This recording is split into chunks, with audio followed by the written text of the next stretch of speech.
So as business English teachers, we not only have to be good in the classroom, we have to be good out of the classroom as well, and know what we're doing. So we have a new context today from 1990. We have globalization with all that that means, if we understand what it means. We have technological evolution. We have a cultural evolution. We have acceleration of processes. All of these have come on. Think back 20 years. These have come on a huge amount in 20 years. Have we adapted, or do we remain the same? There's a new approach to training. In 1990, much business English training was imposed.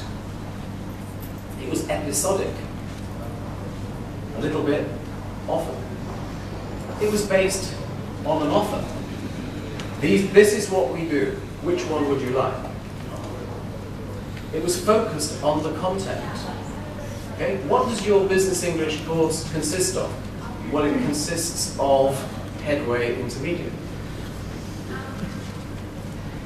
It was based on traditional solutions. Today, training is often on request. It is continuous through many different methods. It's based on demand. I need English for this. How are you going to give it to me? Focused on skills. Doesn't really matter whether they can use the present perfect continuous correctly all the time, as long as communication is not hampered.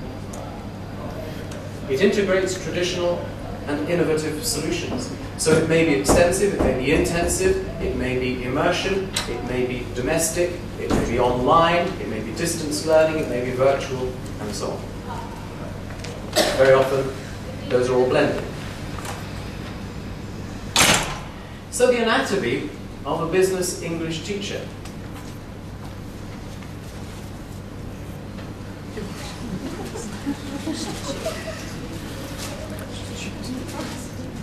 So what are we? Well, this was a suggestion in 1990. First of all, an expert. We have to know what we're doing, or we have to be able to convince someone we know what we're doing. And in 1990, it was very much qualifications.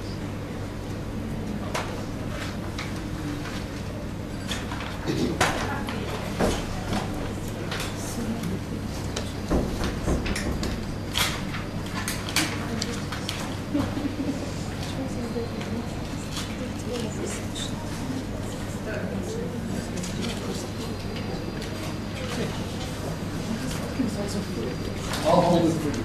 There we are. Shall I hold it for you? Hold it. If it falls off, come and grab it. So an expert in technical things, as you can see, needed to be an expert. So we needed to have qualifications, and we were seen as language experts. We were not seen as business experts. We were seen as general English teachers within a business context. Priest. Absolutely. Priest. Wonderful, look at this. Cabaret at the same time.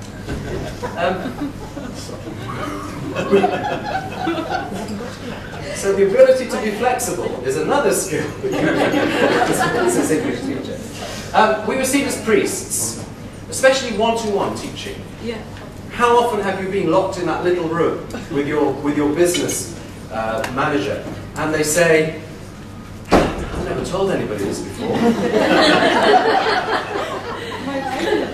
How often have you heard, "My wife doesn't understand me"? How often have you said, "My wife doesn't know"? How often have you been there in a confessional, where there are things that people will say to you in that room, which they have never told anybody else, Yes. which they are telling you because they know it won't get back, because it isn't the real world, because where you are is removed from their company, and it's probably the first time in their life that someone has said to them, "Tell me all about yourself." And we have a little bit of a religion within business English. We have our holy books. We have our conferences, our rites and our rituals. We have our Holy Trinity of, I don't know, Widdowson the Father, Briga the Son, and Cotton the Holy Ghost. We have the comfort of comfort, I suppose. So we are priests.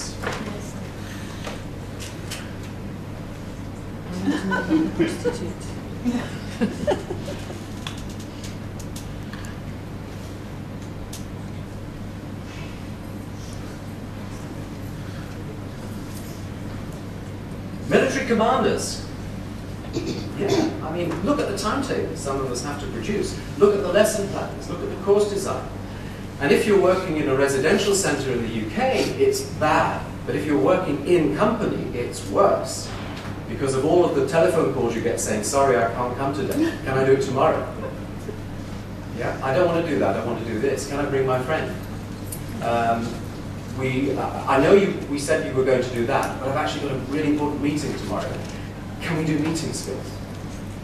So we really have to be very good at logistics and organising exactly what we do, apart from finding rooms that have suddenly been taken from us, the equipment that disappeared or don't work. We have to be extremely good organisers. So I think we should give ourselves a medal.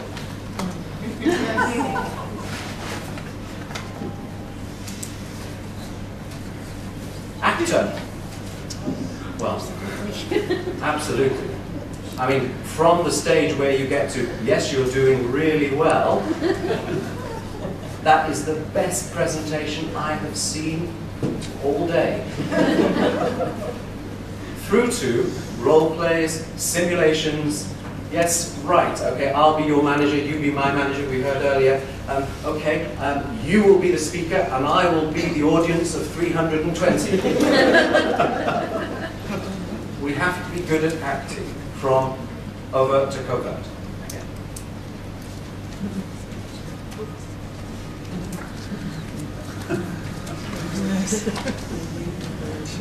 Motivator. Remember those motivators in 1990 on the television? You'd start your breakfast with someone dressed in lycra and leg warmers. We're the same. Come on, Penelope, you know. Come on, Penelope, you can do it. Can you touch your toes? All right, try the knees. Put your hands on your waist. Within the classroom, we are the same. Yes, you can do it. Don't be worried. We heard earlier about how people come with great lack of confidence. Part of our job is a big part of our job is to give them that confidence.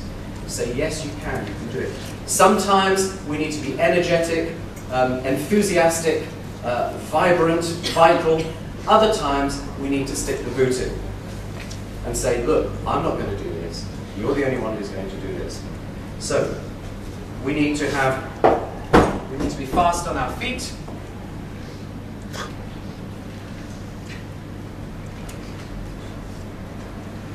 We need to be able to stick the boot in.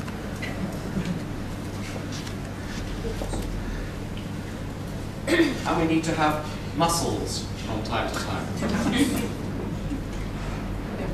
My muscles fall off.